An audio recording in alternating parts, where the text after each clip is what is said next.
Hello, and welcome to Quantum Computing Fact versus Fiction, the Chicago Quantum Summit public event. My name is Sophia Chen. I'm a science journalist, and I'm going to be your moderator tonight. This event is organized by the Chicago Quantum Exchange, a growing intellectual hub for the science and engineering of quantum information. Thank you for joining us. Tonight's event is going to last about an hour. First, we'll hear from Scott Aaronson. He's a professor of computer science at the University of Texas at Austin and the director of its Quantum Center. He's an expert on the capabilities and limits of quantum computers. Scott's going to give us an introduction to quantum computing, and then we'll transition into a fireside chat with Scott and David Awschalom, a professor in molecular engineering at the University of Chicago, the director of the Chicago Quantum Exchange, and the director of QNext, a Department of Energy National Quantum Information Science Research Center led by Argonne National Laboratory.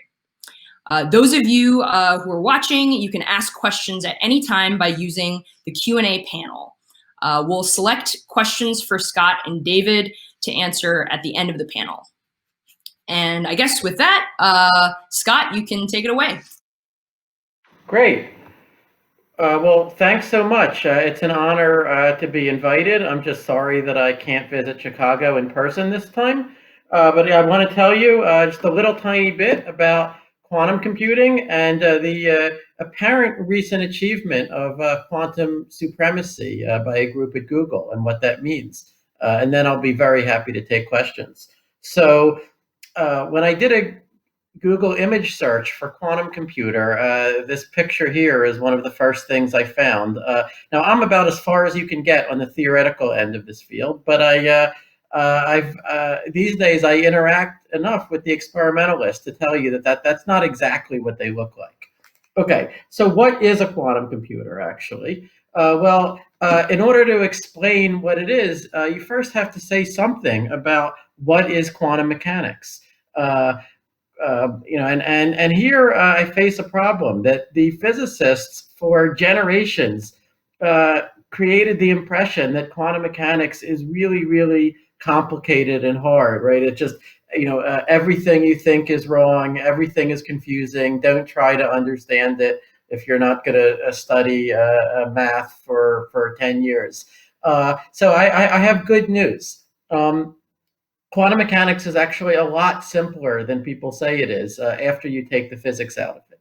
Okay? The way that we think about it in quantum computing and information is that quantum mechanics is really a certain generalization of the rules of probability themselves. So if you like, it's barely even physics. It's like an operating system that the rest of physics runs on as application programs. But it's not about particles, or at a fundamental level, or about matter, about atoms, about electrons. It's about probability. It's about how you calculate the probability that something is going to happen. Okay, so everyone has heard that quantum mechanics somehow involves randomness, and that this bothered Einstein a lot. That he couldn't accept that God played dice. Okay, I'm here to tell you that if that was all there was to it, then that wouldn't be hard to swallow at all, right? Let's say that we have a particle like a photon here. That's not exactly what a photon looks like, but it won't matter. And let's say that we shoot it at a screen with some slits in it, and then we see where the photon ends up on a second screen behind it. Okay, well, people have tried this. This is sort of the canonical quantum mechanics experiment. And what they discovered over 100 years ago is that the result is random, right? So we could do the experiment again and again with exactly the same initial conditions. And yet sometimes the photon will land in one spot and sometimes in another spot.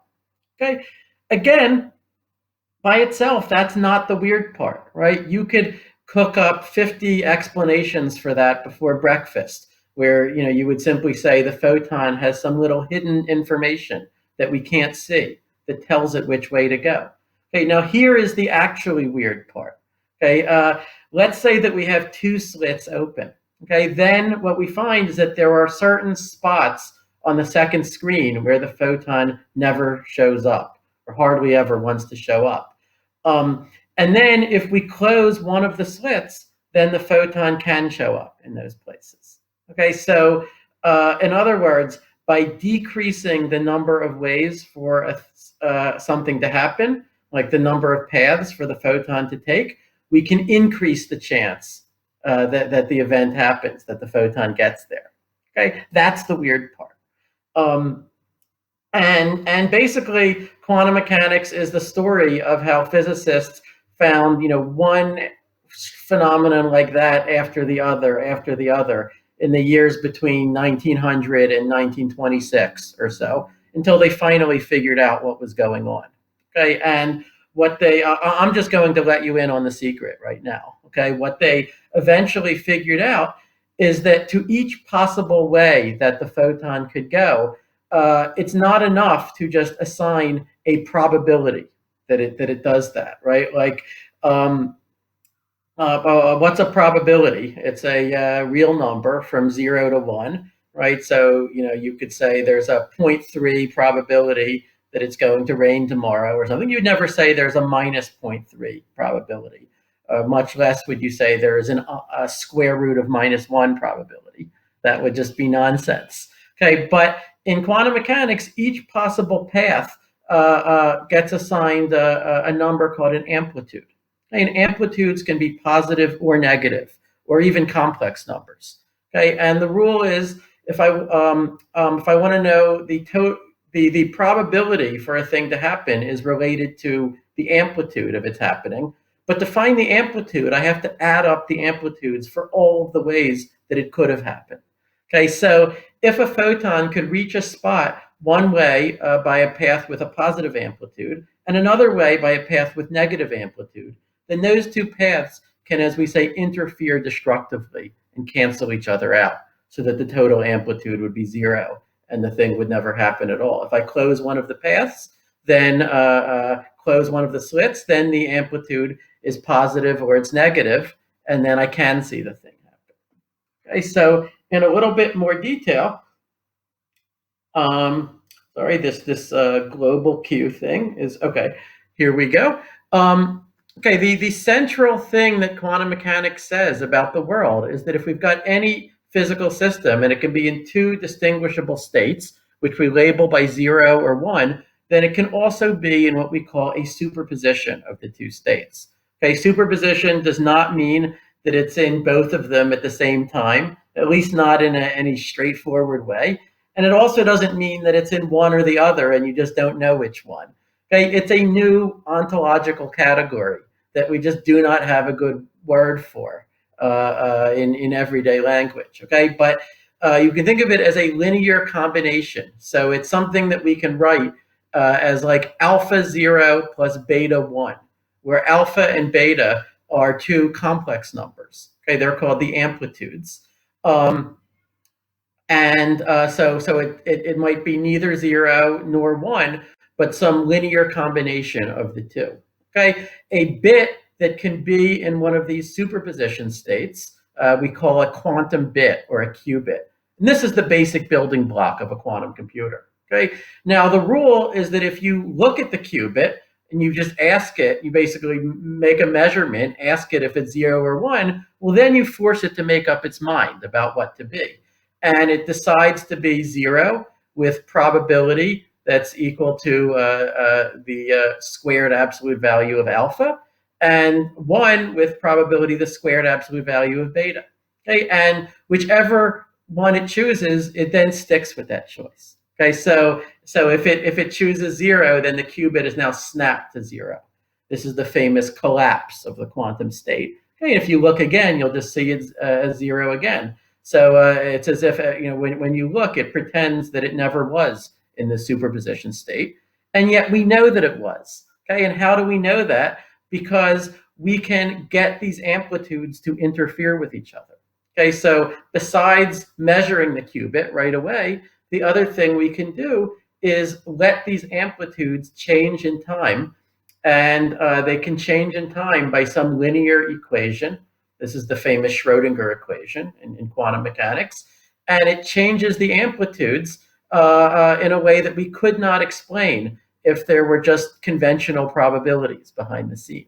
Okay, so this is Richard Feynman used to say that this interference, positive and negative amplitudes, is the one trick of quantum mechanics. Anything else you will ever hear about the weirdness of the quantum world, if it's correct, then it's just yet another application or implication of this change to the rules of probability that it turns out that we have to make. Okay, now what's relevant for quantum computing is that the number of amplitudes that we need to describe a collection of qubits grows incredibly rapidly with the number of qubits. Okay, let's say that I have 100 qubits. Okay, and so for example, I could have 100 particles. And each particle has some little internal state, like physicists would talk about its spin or its polarization. You don't have to worry what those are. Okay, pretend it's some property of the particle, like maybe the particle is red or blue, happy or sad. Okay, that's one bit of information. Okay, but because this is quantum mechanics, it could also be in a superposition of both of them. Now, the key point is that if I have 100 of these particles, the rules of quantum mechanics are unequivocal that I can't just write down amplitudes separately for each particle. Rather, I actually need 2 to the 100 power amplitudes. Okay, I need one amplitude for every possible configuration of all 100 of the bits. Okay, of course, the number of strings of 100 bits is 2 times 2 times 2 times 2 times 2, and so on 100 times. Okay, if it was 1,000 particles, I would need 2 to the 1,000 amplitudes. Okay, that's already more than I could write down in the entire observable universe. Okay, and yet quantum mechanics has told us since 1926 that all of those amplitudes are there in some sense. They are needed for a complete description of what our particles are doing. Okay, now, chemists and physicists have known this for a long time. They've known it mostly as a practical problem, that if you are trying to simulate molecules, or other quantum systems to learn about what they do, the resources that you need using a conventional computer seems to blow up exponentially with the number of particles, because you have an exponential growth in the number of amplitudes to keep track of. It wasn't until the early 80s that a few physicists like Richard Feynman and David Deutsch had the remarkable idea, well, if nature is giving us that computational lemon, why don't we make lemonade? Okay, or in other words, why don't we build a computer that it would itself take advantage of those same principles of superposition and interference and this exponentiality of amplitudes, right, that would be built out of qubits. Of course, they faced the question, well, supposing we built such a quantum computer, what would it be good for? Now, they at the time only had one answer to that question. It would be good for simulating quantum mechanics itself. And that's still probably the most important application that we know of. But a decade later, it was discovered that quantum computers could even help at solving purely classical problems that have nothing to do with quantum mechanics, faster than we know how to solve them with any classical computer. That is what caused all of the excitement about this field, which has remained or continued to this day. Okay, but before going further, I feel compelled to address maybe the central misconception that people have about quantum computing. Okay, if you've read almost any popular article about the subject, right, what they'll say is, well, a classical computer just tries each answer one at a time, but a quantum computer could try every possible answer in parallel, in superposition, or each answer in another parallel universe, or something like that. All right, well, that sounds amazing, right? It's clear how that would help with computation. The trouble is, it's a lot more subtle than that, right? It's in a way, it's the truth is actually weirder than that. Okay, now what's true in that popular description is that you can create a superposition over every possible answer to your problem. Okay, that's even an easy thing to do. Okay, like if you're trying to break a cryptographic code, you can create a superposition over every possible key. Or if you're trying to find the shortest path for a traveling salesman to visit a bunch of cities, you can create a superposition over every possible route.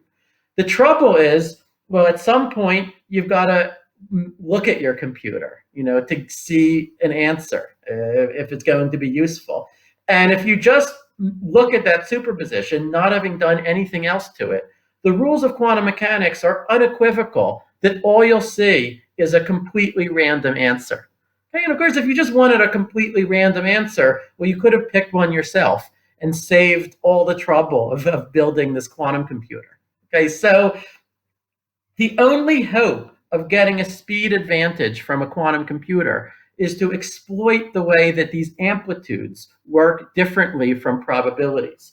Okay, now the basic idea with every quantum algorithm is that we are trying to choreograph a pattern of interference so that for each wrong answer, each answer that we don't want to see, some of the paths leading to the wrong answer will have positive amplitudes, let's say, and others will have negative amplitudes. Okay, so they'll interfere destructively and cancel each other out.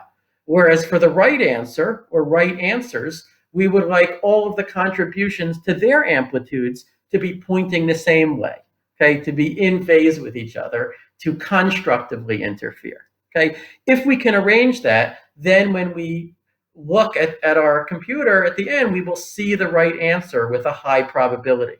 Okay? If we don't see the right answer, we can always just repeat the computation from the beginning several times until we do see it.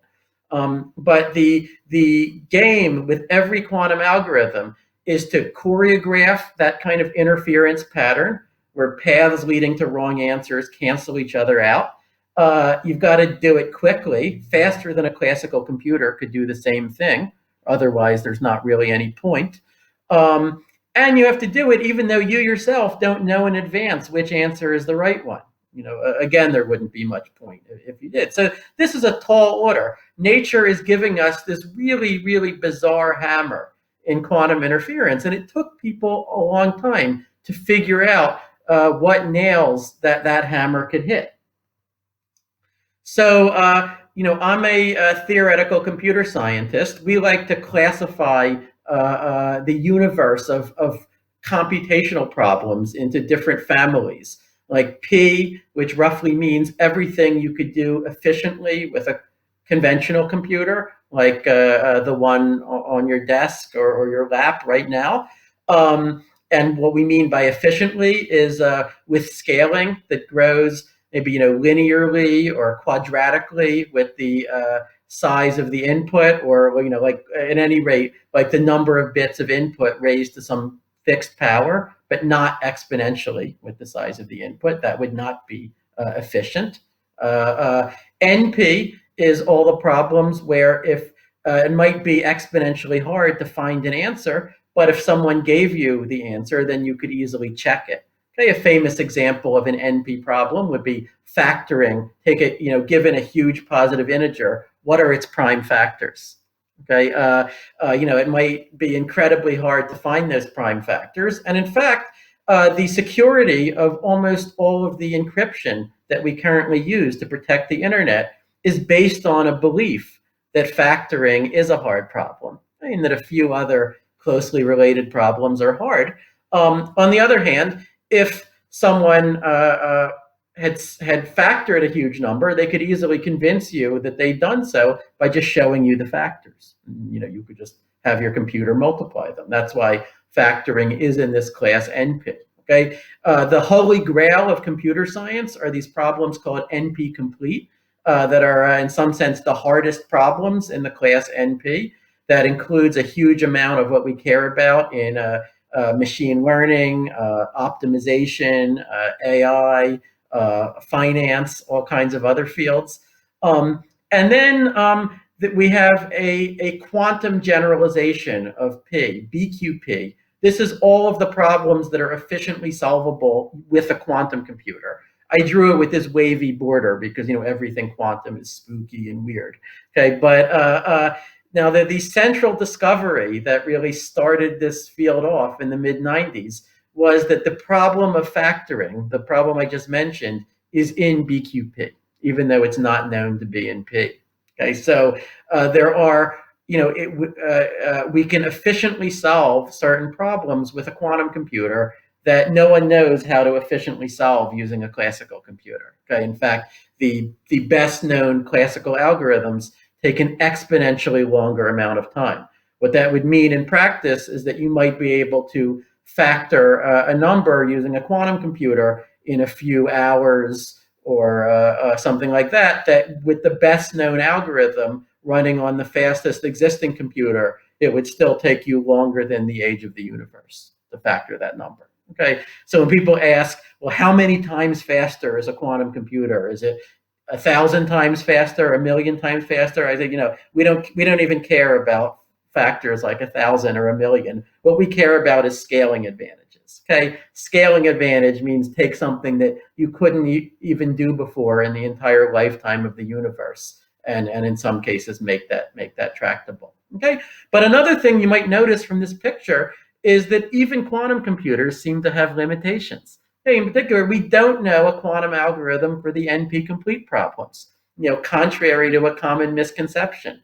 We know how to get some quantum speed up for these sort of holy grail problems, but not an exponential one. Okay, so even with a quantum computer, we still have to think really hard about what we can and can't do.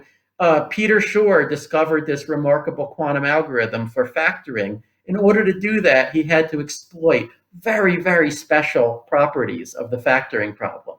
Ironically, some of the very same properties that make factoring so useful for encryption, or also what let quantum computers then break that encryption. Okay, that structure is what let him choreograph the pattern of interference. All right, so that's the theory of quantum computing, and everything I said has been in place for 25 years by now. But when I joined this field 20 years ago, let's say, the experiments were in a far more rudimentary state, right? People were struggling to get just 1 or 2 qubits to work. Okay, a major thing that has changed recently is that finally the experimenters are actually building systems, not with millions of qubits like we would eventually like, but with 50 qubits, soon probably 70 or 100 qubits. Okay, and these qubits are actually programmable. That is, you can tell them what to do. Okay, they don't maintain their superposition state for as long as we would like them to. That's the big practical problem. That's why we can't scale to millions of qubits yet, because the qubits just lose their quantum states too quickly. Okay, but with 50 or so qubits, it kind of works. And so a decade ago, some of us started saying, well, look, the experimenters are going to have these systems with 50 or so qubits. That will not be enough to break any cryptographic code, to run Shor's factoring algorithm or anything like that. But that may already be enough to prove the point that we could do something faster with a quantum computer, something that is much harder to simulate using a classical computer. Okay, notice that I did not say something useful. Okay, it'd be a completely useless benchmark, but just like the Wright brothers airplane, it would prove the point. Okay, so this is what got, if you like, saddled with this somewhat unfortunate name of quantum supremacy. It was coined by my friend John Pritzker. And the way I like to think about it is quantum supremacy targets my personal favorite application of quantum computing. I think more important than simulating quantum physics or even factoring huge numbers is just disproving all the people who said that quantum computing would never work. I would like to just build a device where they can see it, and then we can say to them, well, then explain this. Right? So the gold standard here would be to use Shor's algorithm and factor some enormous number. But to do that seems to require possibly millions of qubits. And one reason for that is that the qubits would have to be what we call error corrected. They would have to be protected. This is all stuff that we hope to do eventually in this field, but it has not yet been experimentally demonstrated. Okay, so as excited as various intelligence agencies would be by a quantum computer that could break these cryptographic codes, we don't seem very close to that yet. 10 years ago, some of us developed a very different idea for how to demonstrate quantum supremacy.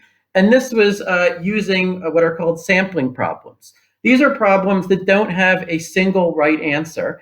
They have many, many possible right answers. And the goal is just to sample the different right answers with the appropriate probabilities.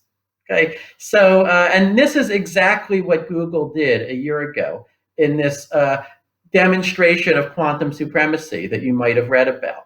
So their team in Santa Barbara built a chip with 53 superconducting qubits on it. It's called bristlecone. If you're wondering why 53, well, they fabricated 54 qubits and one of them didn't work. So now, with these 53 qubits, they basically feed them a random sequence of instructions. Okay, so they create some complicated quantum state, which would, to fully describe it, would take about 2 to the 53 power complex numbers. That's about 9 quadrillion. Okay, and then they just measure. They measure each qubit to see if it's a 0 or 1.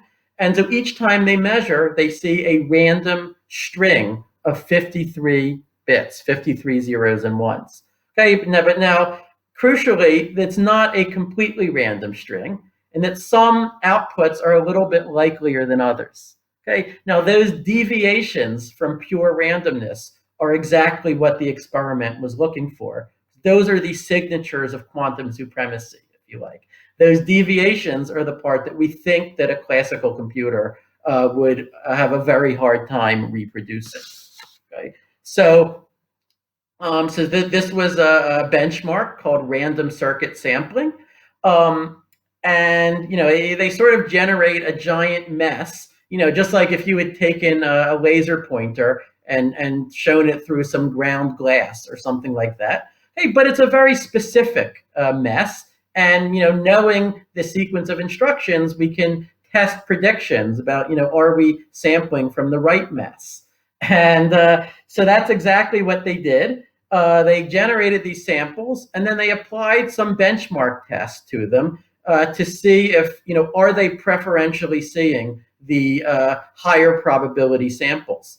And then what my students and I did over the last few years, is we gave some theoretical arguments that to spoof this test using a classical computer is to generate samples with a classical computer that would pass the same test seems to need something like 2 to the 53 time, something like 9 quadrillion steps. We can't prove that.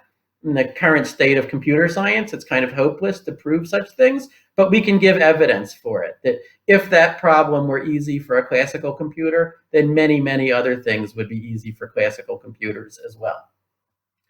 Okay, now this was thought until very recently to have basically no applications. A couple years ago, I thought of at least one potential application already for this limited kind of experiment that we can do today. And this is just generating random numbers. Now, generating random numbers is not very impressive. We've known how to, all sorts of physical ways to do that for generations. But the hard part is, what if you want to be distributing random bits over the internet and you want to be able to prove to anybody that your bits really are random?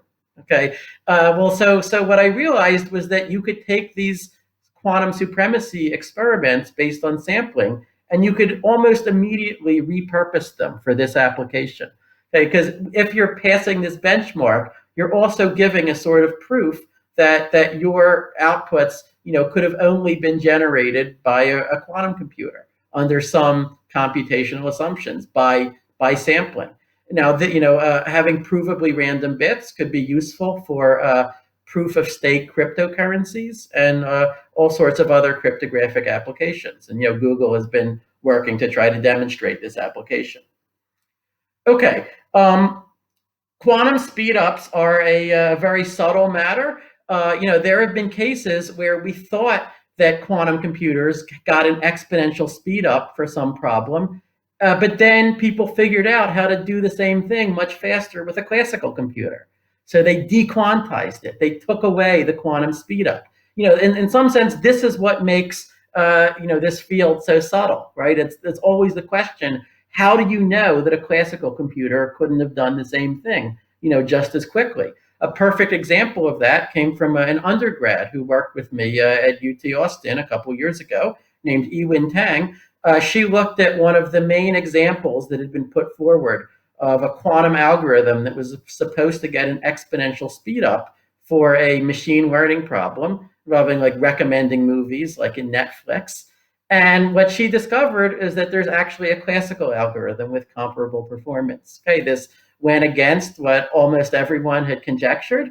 And building on Yiwen's breakthrough, now a whole bunch of other quantum algorithms have also been dequantized. Not Shor's algorithm, but many, many others. Okay, so this is, you have to work hard to actually, establish if a quantum computer gets a speed up, because it's all about beating classical computing, and classical computing is a moving target.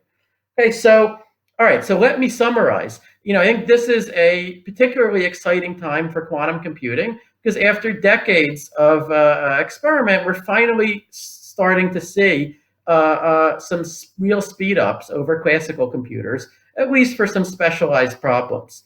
Achieving full scalability and error correction, and doing things like threatening cryptography, that's going to take a while longer. But there's a shot at least at getting some useful applications, like, for example, to simulating physics, even within the next decade. Quantum speedups, contrary to a common misconception, are a subtle business. They depend on taking advantage of the structure of a specific problem to choreograph an interference pattern that reinforces the right answers to that problem. It is not just sort of free exponential parallelism. Rather, I think of quantum computing as, in some sense, weirder than a science fiction writer would have even had the imagination to invent. All right, so I apologize for going a little bit over time. That's what I had to say, and I'm happy to discuss and take questions. So thanks for your attention. Thanks a lot, Scott. And now we are joined by David Awschalom, the director of the Chicago Quantum Exchange. Welcome, David. Hey, thanks for having me. And I guess in the spirit of a true fireside chat, I have lit this vintage Coca-Cola candle. So I hope everybody is cozy where they are. So I guess just to start, Scott, one of the questions that I get a lot about quantum computing is, do quantum computers actually exist? And I think in your talk, you've made it clear that yes, they do exist. Like Google and Google's quantum computer, they did their quantum supremacy experiment. And so I was wondering if you could just talk a little bit more about these existing machines. Can you describe what they're like right now? What are their capabilities? Sure. Well, there are many different approaches that are being pursued in parallel. With no one of them sort of a completely clear victor. In the way that the transistor was, a clear victor for classical computing, right? But what Google has been doing, along with IBM, along with Rigetti, a startup company, and others, has been building chips with coils that can have current in like a superposition of two different states. These chips are then placed in dilution refrigerators and cooled to about 10 millikelvin. It's about 1/100th of a degree above absolute zero, and that's what allows the quantum behavior to persist. Is this superconductivity, which you only see at very low temperatures. And so if you walked into the lab, what you would mainly see is this big dilution refrigerator, maybe the size of a closet. And you'd see a lot of classical electronics going into this thing, to control the chip, tell the qubits what to do. And then, you would see some students just sitting at their ordinary classical computers, sending instructions to the electronics. Now, another approach uses trapped ions. So you could take, I think people often use ytterbium nuclei. They suspend them in a magnetic field. They move them around using lasers. The nearby nuclei can talk to each other and form complicated quantum states. That's being pursued by Honeywell, also by a company called IonQ. There are photonic quantum computers where the qubits are encoded in states of light, photons. That's being pursued by PsiQuantum, a startup in Palo Alto, as well as by groups in China. There's, and there are yet other approaches, like topological qubits that are, speculative even by the standards of this field, let's say. So far, what people have managed to do is, build, and this is only within the last couple of years, really, is build programmable systems with 30 to 50 qubits or so, with some reasonable level of what we call coherence, which basically means the qubits preserving their quantum state for enough time to actually do an interesting computation with them. And this is very far from where we would like to be. The analogy that I like to use is I think that with the demonstration of quantum supremacy, we have finally entered the very, very early vacuum tube era of this field, right? Before this, we were in the Charles Babbage era or something, right? Quantum supremacy sort of marks the entry into, an era where, we have these special purpose devices, they are limited, but, they might be usable for something, right? They prove the point. And people are going to try to scale that up. And, eventually, of course, where we want to be is in the transistor era of quantum computing. But that I more or less identify with as error correction. And error correction is something that would really make the qubits reliable, let you scale up to thousands or millions of them. But that has not yet been experimentally demonstrated in a truly useful way. That is something that groups all over the world are right now racing to try to achieve. Okay, and David, did you want to add anything to that description of the current state of existing devices?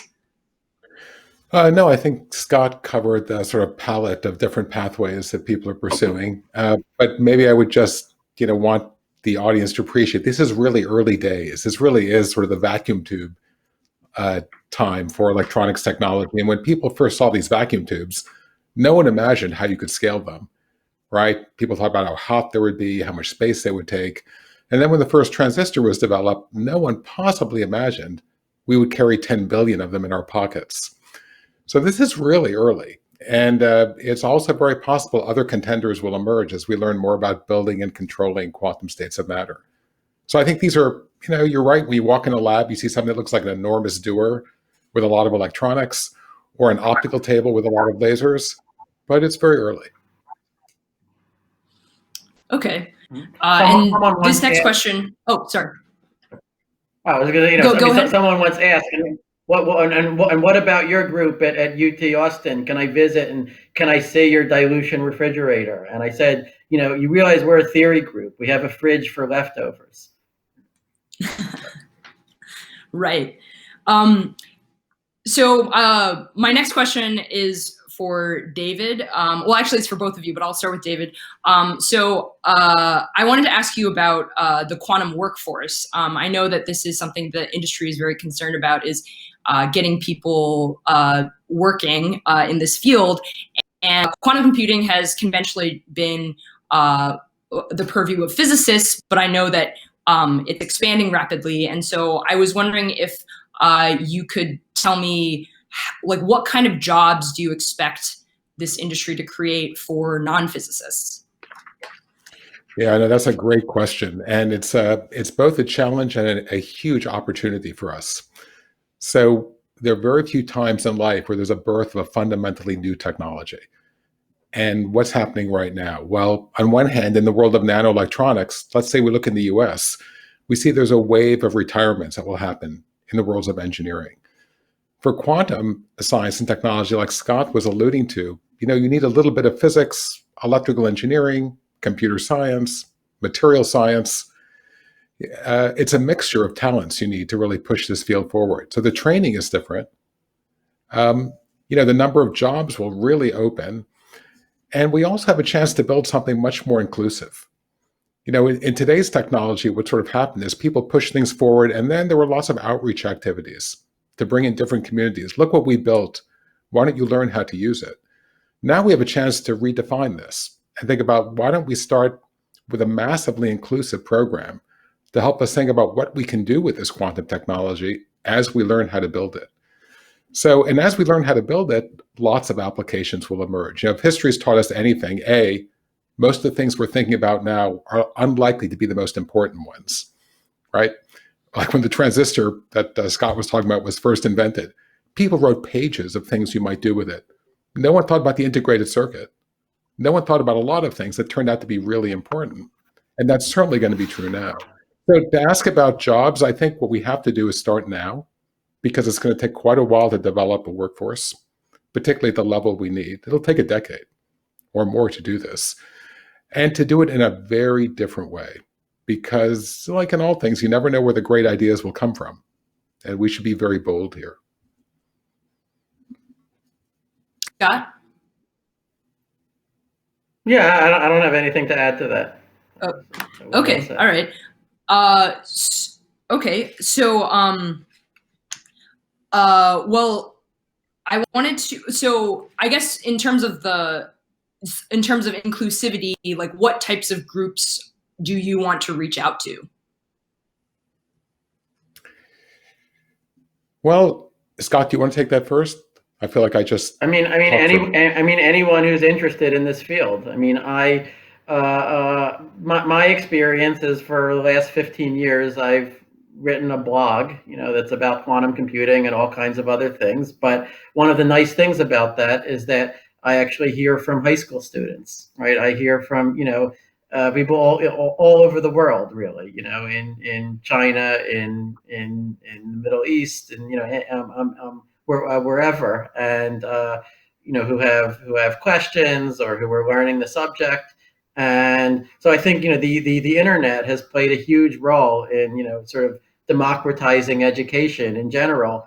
But, quantum computing is a young enough field that it was basically born at about, the same time as the internet became popular.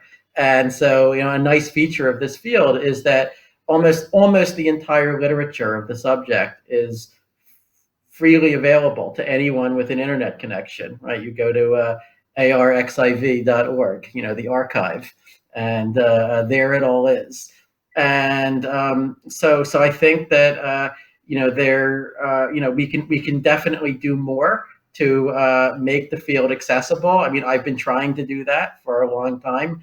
Writing popular or at least semi-popular accounts. There are now massive online courses that are introducing quantum computing at the college level and also the high school level. I expect that we're going to see more of that, right? But the other great thing about this field is that I think it makes quantum mechanics itself accessible to a much larger population than could have learned it before, because it greatly reduces the prerequisites that you need to learn about quantum. Basically, if you want to learn quantum physics via the path of quantum information, well, it helps if you know about matrices and vectors.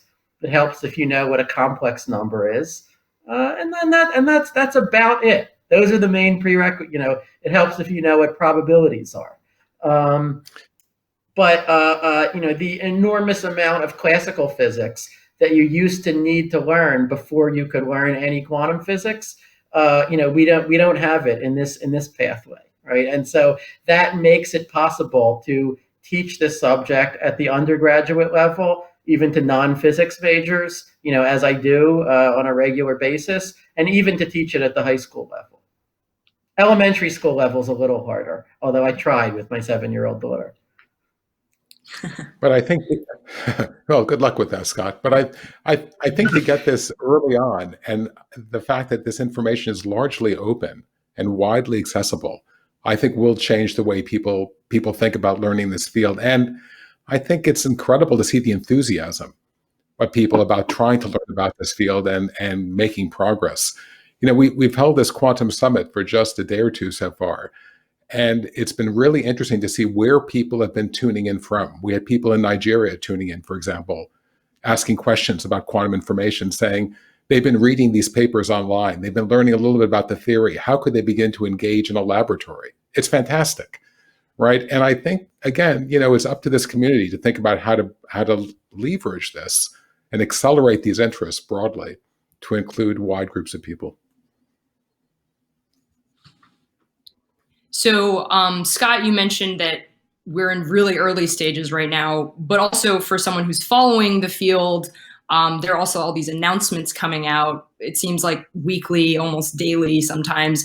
And so I'm wondering for that person who's following these news, like, how do they make sense of how do you make sense of what is like a real milestone and what is just noise? Yeah, well, unfortunately, this is a field that with a lot of hype. I mean, in fact, maybe anything that is genuinely exciting sort of, attracts hype to it, right? A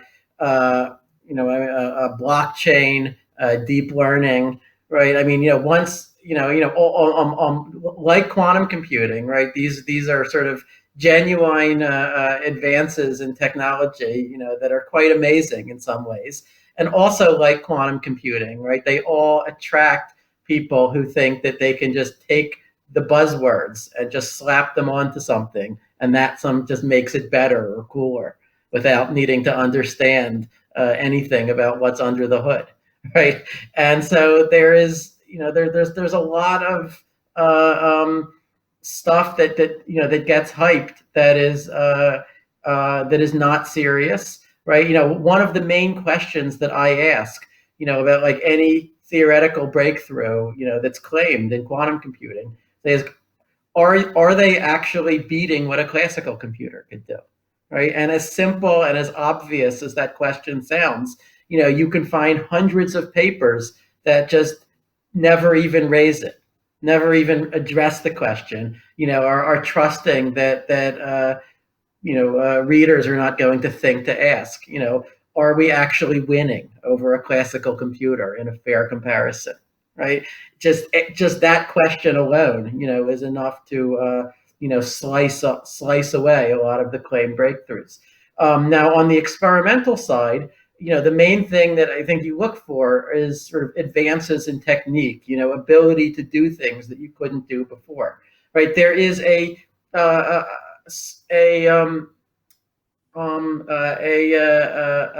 malady, I think, of the popular science press, right? That they always want to say, this, new experiment reveals such and such bizarre quantum phenomenon, right? This is like, there's a whole genre of popular articles that are about, this new experiment that finds that, the quantum world is even weirder than you thought. Okay, I'm here to tell you that none of that is true. Okay, 0% of that is true. Okay, because every single quantum mechanics experiment, if you can do it, the result of the experiment is quantum mechanics is true. Okay, the result of the experiment is you confirm the predictions of quantum mechanics that were in place since 1926. Right, quantum mechanics has not changed in more than 90 years. What's changed is our understanding of it. Right, what's changed is, first of all, that people have thought of new things that quantum mechanics implies, or that it lets you do. With quantum computing being an amazing example of that, right? And secondly, the experimentalists have enormously improved in their technique, so they can actually do experiments, that test the predictions of quantum mechanics in regimes where they were not able to test them before. Okay, but those are the things to pay attention to, right? It's not so much the result of the experiment, which is always just another confirmation of quantum mechanics, or at least has been, for the last 100 years. Rather, the excitement is in being able to do that kind of experiment at all. Well, and I think, Sophia, you're right. I think all new areas of science and technology have to be careful about overhyping, because there's a mixture of excitement and exaggeration. But I have to say, I think there is something else that's important to add, that one of the big advances, speaking as an experimentalist, compared to, say, Scott's theory perspective, is that I think scientists and engineers around the world have become very adept at creating and controlling quantum states of matter very precisely. And that's changed a lot. It's accelerated progress in quantum computing. But something we haven't talked much about today is that if you take this qubit that Scott's been so nicely detailing for us, and instead of trying to protect it from the outside world for computing, you expose it to the outside world intentionally, you've built an amazing sensor. And a rapidly growing area of this field is quantum sensing, which is already, in fact, seeing applications, because in a way it's easier than computing. And so I think we're going to see developments that help drive this field from things that, that show real improvement over classical techniques like sensing, and communication, that will help address much harder problems like computing that requires massively controlled entanglement and error correction that Scott's been talking about. But all that being said, it's important to rein in the hype and focus on the progress. David, do you and your colleagues have used the saying that, like, if you build a bad quantum computer, well, at least it's a good quantum sensor, and if you build a bad quantum sensor, then at least it's a good quantum random number generator? We've never really thought about that in that black or white form, Scott, but I'm going to take that under advisement and think a little harder about that. All right. I wanted to also ask about this current moment. COVID-19 has sort of upended everything. It's changed how we go shopping. It's changed how we do air travel. It's changed everything. And so I was wondering, for you, for both of you, has it shaped at all the way that you think about the role of quantum computing? It hasn't shaped for me the way I think about quantum computing, but it has certainly created some limits in terms of international participation. It's been harder to get people back and forth. Practically, it's been harder to simply accomplish some things because of vendors and companies and bringing things to fruition. There have been real practical limits. I have to say, and Scott should speak to this, but I find the students have been amazing in how they've been dealing with this in terms of efficiently using their time, using technologies like this that we're all sharing today to communicate and move forward. So I'm really impressed about how well they've been pushing things forward in this environment. But practically, there are some limits in terms of practical aspects of getting things done, but I view it more like a hiccup. When I look at the university world here, and I'm sure it's true, Scott, for you as well, I think we're sort of at the 60 to 70% level of operation in terms of research, and hopefully we'll improve. Scott, I don't know if that's true with you. I think my research has taken a much bigger hit than 60 or 70%, but that might be because I have two small kids, and they were out of school for much of the time, and so it certainly had a huge effect on my life. I mean, the silver lining is that suddenly I can give these talks all over the world, without leaving my room. And, and then, you sometimes you think, why weren't we doing this before? Why were we sitting on a plane for 14 hours for, every single one of these engagements? But, I do miss travel, of course. So, I'm going through, the same things that many other people are. Of course, I don't have a lab, right? So, to the extent that I have time for research, I can do it, at home as well as anywhere else. The real issue is time, of course. But maybe in terms of how it's affected my thinking. I mean, people ask me all the time, well, how long is it? Estimate, how many years until we have practical quantum computers, or quantum computers that can do such and such. And I kind of hate that question, because they're like, if I could predict such things, I wouldn't be a professor. I would be an investor, right? But but the serious answer is that, you can realize that something is possible in principle, like a quantum computer. You can realize like what it would, what kinds of other things you would need to get to it. But then predicting how long it takes, is not just a question of physics or engineering. It's a question of economics, of politics, of society. And so, I say, well, you asked me to forecast about quantum computing. Like I'll just be, happy if civilization lasts for long enough, that we get these things right, that we don't either have some giant collapse from a pandemic, from a civil war, from a coup, right? I mean, I'm kind of scared about the state of the world. And I feel like when people ask me to forecast about quantum computing, that's probably my main source of uncertainty. All right. So we're going to move on to the Q&A section. Our first question is, how would you characterize the types of problems that are optimized for quantum computing versus classical computing? Either one of you. Okay, we unfortunately we don't have a good general answer to that. It's a great question, but we don't even have a good characterization of which problems can be efficiently solved by classical computers, right? And so far less do we have a characterization of which ones can be solved by quantum computers, right? If you've heard of the P versus NP question, like some of the greatest unsolved problems in all of mathematics and all of computer science are about exactly this. They're about where is the border between what is and isn't efficiently solvable. Okay, what I can tell you is for which classes of problems we have actually found, quantum algorithms that seem to outperform the best that we can do classically, right?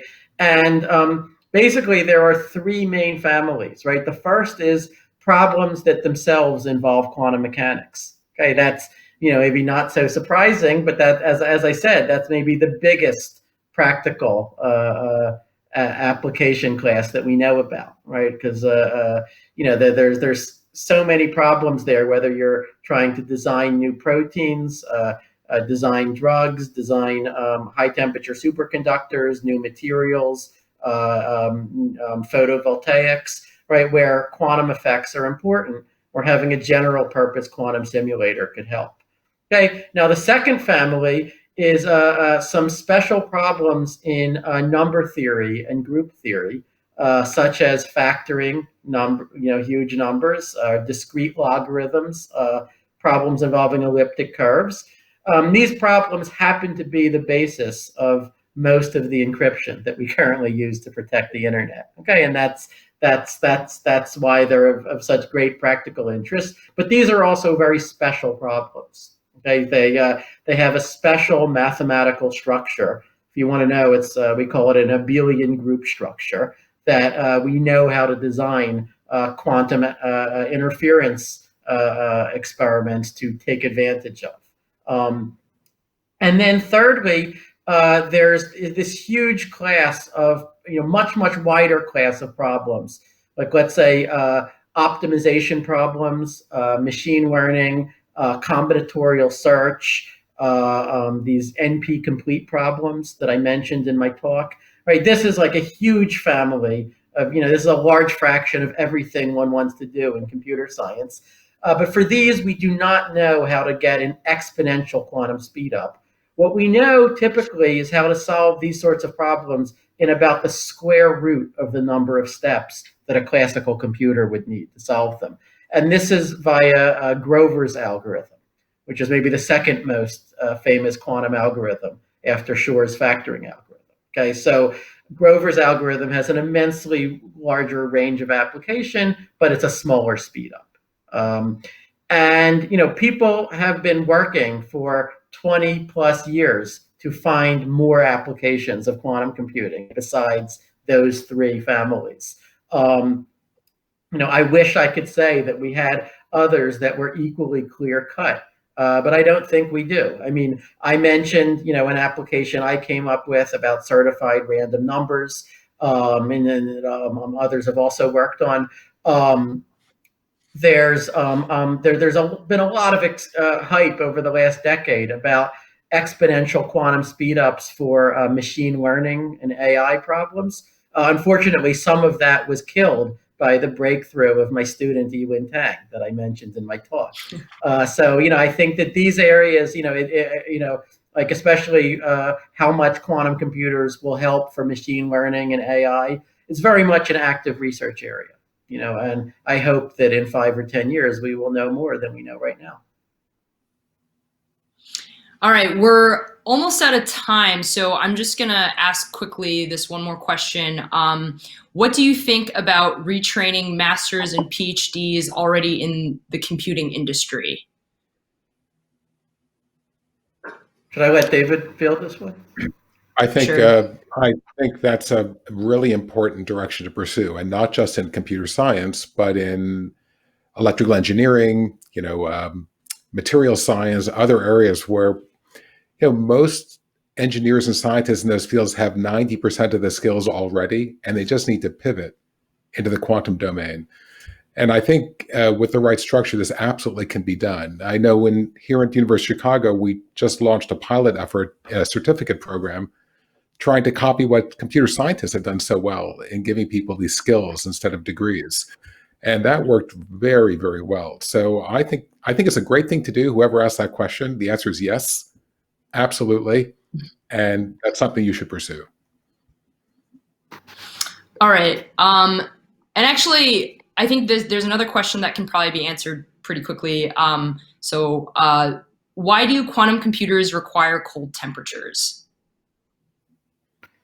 Not all of them do, really, but many of them do because you are trying to protect your quantum state, right? A central principle of quantum mechanics is that I didn't have time to get into this in the talk, but if I have a qubit, let's say it's in a superposition of the 0 state and the 1 state, but now if the information about whether that qubit was a 0 or 1 leaks into the environment in any way, then it is as if the qubit has been measured.